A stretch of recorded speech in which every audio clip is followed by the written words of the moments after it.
بخاری شریف کی سب سے جو پہلی حدیث ہے،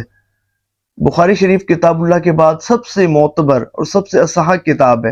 اور اس کی پہلی حدیث ہے حضور صلی اللہ علیہ وآلہ وسلم نے ارشاد فرمایا انما الاعمال بالنیات، یہ اعمال کا دار و مدار نیتوں پر ہے۔ اور ایک حدیث میں آتا ہے نیت المؤمن خیر من عملی، کہ مسلمان کی نیت اس کے عمل سے بہتر ہے۔ دیکھیں آپ نے کاؤنٹر تسبیح اس نیت کے ساتھ پہنی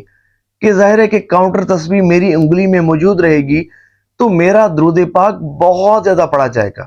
اور اس سے مقصود آپ کی ریاکاری نہیں، ریاکاری مقصود نہیں، لوگوں کو دکھانا، نمود و نمائش، لوگوں پر اپنی عبادت کی داغ بٹھانا اور ان سے واہ واہ کروانا مقصود نہیں ہے، اور یہ خالصاً آپ اللہ تعالیٰ کی رضا کے لیے حضور صلی اللہ علیہ وآلہ وسلم کی تعظیم کی نیت سے ثواب کے حصول کے ساتھ پڑھ رہے ہیں، ثواب کے حصول کے لیے پڑھ رہے ہیں، اور اس نیت کے ساتھ آپ نے کاؤنٹر تسبیح اپنی انگلی پر سجائی ہے کہ دوسرے جو دیکھیں گے ان کو بھی ترغیب ملے گی۔ جب وہ مجھ سے پوچھیں گے بھئی کیا پڑھ رہے ہو، تو میں بتاؤں گا کہ بھئی میں درود پاک پڑھ رہا ہوں، تاکہ ترغیب ملے دوسروں کو۔ اگر آپ کے ذہن میں یہ بات ہے، ریاکاری مقصود نہیں ہے، لوگوں کو دکھانا مقصود نہیں ہے، تو یہ بہترین ہے۔ کاؤنٹر تسبیح ویسے بھی ایک آلہ ہے، اور اکثر جو ہے وہ لوگوں نے آج کل اپنی انگلیوں پر پہنی ہوتی ہے۔ میں نے کاؤنٹر تسبیح پہنی، اس نیت کے ساتھ پہنی کہ درود پاک کے کثرت میں اضافہ ہوگا اور دوسروں کو ترغیب ملے گی، اور اگر کوئی مجھ سے پوچھے گا تو میں اس کو ترغیب دوں گا کہ بھئی درود پاک کے کثرت کا بہترین یہ ذریعہ ہے، آلہ ہے، کہ اس سے بہت زیادہ درود پاک کے کثرت کرنے میں اضافہ ہوتا ہے۔ تو یہ بہت اچھی بات ہے، اللہ نے چاہا تو یہ آپ کے نام اعمال کو نیکیوں سے خوب خوب وزنی کرنے کا ذریعہ بنے گا۔ اس میں آخر میں یہ بات عرض کر دوں کہ دیکھیں بڑے ہی وہ خوش نصیب لوگ ہوتے ہیں، بڑے ہی خوش نصیب ہوتے ہیں کہ جو درود پاک پڑھتے بھی ہیں اور درود پاک پڑھاتے بھی ہیں، جن کی وجہ سے حضور کے امتی درود پاک کی کثرت کرنے والے بن جاتے ہیں۔ تو آپ ایسے بن جائیں نا، آپ کی وجہ سے حضور کے امتی درود پاک پڑھنے والے بن جائیں۔ دیکھیں اللہ نے آپ کو یہ شرف عطا فرمایا ہے نا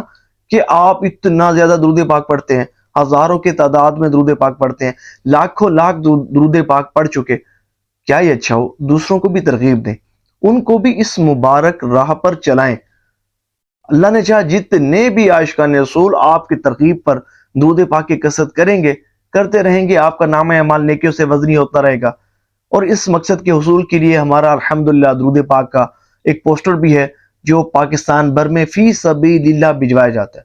آپ اس پوسٹر کو ضرور منگوائیں، منگوا کر اپنے علاقے کی مساجد میں لگائیں۔ الحمدللہ اس کو پڑھنے کے بعد بے شمار عاشقان رسول 1 کروڑ مرتبہ درود پاک پڑھنے کی نیت کر چکے، کئی لاکھوں میں پہنچے ہوئے ہیں، کئی کروڑ کر چکے۔ بڑا بہترین الحمدللہ یہ درود پاک کی ترغیب والا پوسٹر ہے، اور کم و بیش 44,000 کی تعداد میں چھپ چکا ہے، بلکہ الحمدللہ اس دفعہ پھر چھپائی ہو رہی ہے، الحمدللہ رب العالمین، نیو سٹائل میں چھپ رہا ہے۔ تو اس کو منگوائیں، آپ بھی خادم درود پاک بنے۔ دیکھیں ہم عالم دین تو نہیں، حافظ قرآن تو نہیں، کوئی بڑے علامہ مفتی تو نہیں، دین کے کوئی بہت بڑے دائی تو نہیں، لیکن ہمارا بھی دل چاہتا ہے ہم بھی دین کی کوئی خدمت کریں۔ ہمارا بھی دل چاہتا ہے کہ جب ہم مر کر قبر میں جائیں تو ہمارا جو نام اعمال وہ نیکیوں سے وزنی اسی طرح ہوتا رہے جس طرح دنیا میں ہوتا تھا، کہ ہم نیکی کے ایسے کام پیچھے چھوڑ جائیں کہ لوگ ان پر عمل کریں، ہمارا نام اعمال نیکیوں سے وزنی ہوتا رہے۔